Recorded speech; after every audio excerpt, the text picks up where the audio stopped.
आज से 9 वर्ष पहले क्या था? अव्यवस्था की स्थिति थी,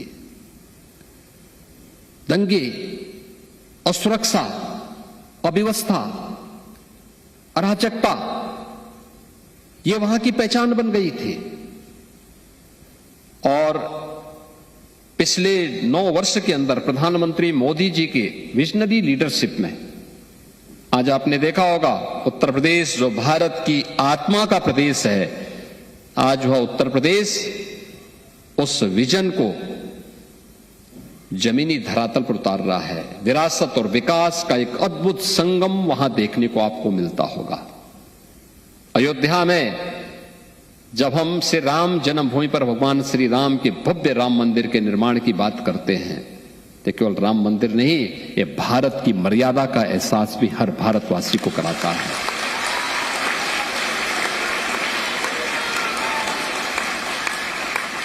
जब हम काशी में काशी विश्वनाथ धाम की बात करते हैं तो काशी विश्वनाथ धाम ये केवल अपनी विरासत को पुनर्स्थापना करने का ही कार्य नहीं, बल्कि काशी में काशी विश्वनाथ धाम भारत की शाश्वत चेतना का जीवंत उदाहरण प्रस्तुत करता है। जब हम मथुरा वृंदावन की बात करते हैं तो मथुरा वृंदावन कृष्ण की लीला का ही माध्यम नहीं, भारत की भक्ति का प्रतीक भी बनता है। दुनिया के अंदर भक्ति कैसे होती है उसका भाव देखना है तो मथुरा वृंदावन की भूमि उसका प्रतीक बनती हुई दिखाई देती है। और समरसता कैसे होती है, जो लोग भारत पर आरोप लगाते हैं कि भारत में भेदभाव होता है, लोग आपस में बटे हुए हैं, उन्हें भारत में प्रयागराज की धरती में समरसता के दर्शन करने चाहिए। जब महाकुंभ में 66 करोड़ श्रद्धालु एक साथ एक संगम में आस्था की डुबकी लगाते हैं, न कोई छोटा है, न कोई बड़ा, न बुजुर्ग है, न जवान, सभी लोग मिलकर के हर हर गंगे का आह्वान करते हुए सर्दी की परवाह के बगैर जब टेम्परेचर माइनस में जाता है तो वह गंगा यमुना के बर्फीले उस गंगा जल में आस्था की डुबकी लगा करके अपनी आस्था के माध्यम से एक भारत श्रेष्ठ भारत की परिकल्पना को साकार करता हुआ दिखाई देता है। और यही तो भारत है। आज हर एक दिशा में भारत आगे बढ़ रहा है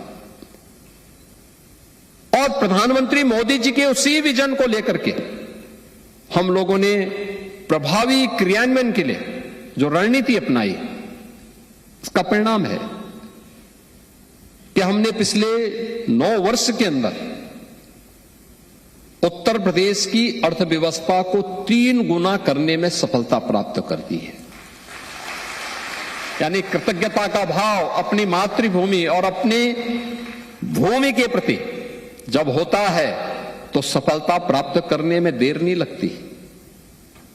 हमने 3 गुना बढ़ाने में सफलता प्राप्त की है। आप देखते होंगे आज के दिन पर हम लोगों ने उत्तर प्रदेश के अंदर जो पर कैपिटा इनकम है इसको लगभग 3 गुना पहुंचाने में सफलता प्राप्त की है। उत्तर प्रदेश के बारे में जो आज से 9 वर्ष पहले लोग बीमारू राज्य के रूप में कहते थे, बिहार, मध्य प्रदेश, राजस्थान और उत्तर प्रदेश को मिलाकर के उत्तर भारत के इन 4 राज्यों को मिलाकर के जो वर्तमान में 6 राज्य के रूप में है, जिसमें उत्तराखंड भी और झारखंड भी और छत्तीसगढ़ भी, ये 7 राज्य इसके साथ जुड़े हुए हैं। इनको एक बीमारू राज्य की श्रेणी में ला करके एक बड़ी आबादी को मानसिक रूप से बीमार बनाने की कुत्सित चेष्टा का हिस्सा बना दिया गया था।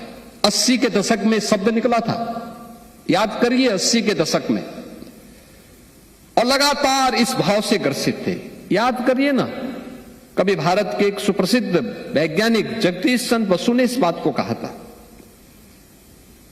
उन्होंने कहा मनुष्य में तो कोई भेद होना ही नहीं चाहिए,